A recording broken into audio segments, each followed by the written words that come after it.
రాహుల్ గాంధీ గారి భారత్ జోడో న్యాయ యాత్ర ఉద్దేశము మన భారతదేశంలో మన హక్కుల కోసం కొట్లాడాల్సిన అవసరం వచ్చింది కాబట్టి భారత పౌరుల హక్కులు కూడా వాళ్ళకి అందటం లేదు కాబట్టి భారతదేశ పౌరుల హక్కుల కోసం కొట్లాడే దిశగా రాహుల్ గాంధీ గారు భారత్ జోడో న్యాయ యాత్ర మొదలుపెట్టారు. అంతకు ముందు చేసిన భారత్ జోడో పాదయాత్రలో రాహుల్ గాంధీ గారు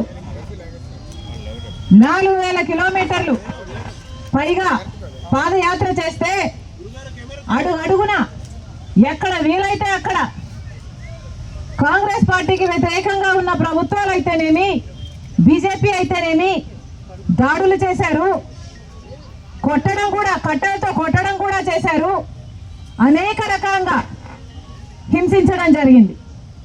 నిన్న అస్సాంలో రాహుల్ గాంధీ గారు స్వయంగా భారత్ జోడో న్యాయ యాత్ర చేస్తుండగా హఠాత్తుగా బీజేపీ గుండాలు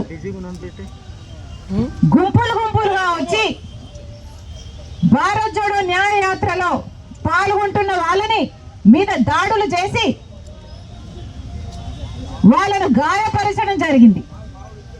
ఎందుకు ఇలా చేస్తున్నారు అని రాహుల్ గాంధీ గారే స్వయంగా దిగి వాళ్ళని ఎదిరిస్తే రాహుల్ గాంధీ గారికి కూడా ప్రమాదం తలపెట్టే ప్రయత్నం చేసి ఆఖరికి పెద్ద గొడవై నిన్న అస్సాంలో ఈ విషయం జరిగితే అస్సాంలో ఉన్నది బీజేపీ పార్టీకి చెందిన ముఖ్యమంత్రి.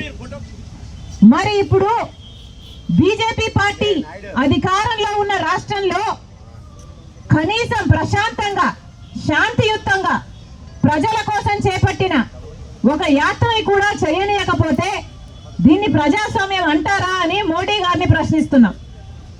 మోడీ గారు సమాధానం చెప్పాలి. ఈ రాష్ట్రంలో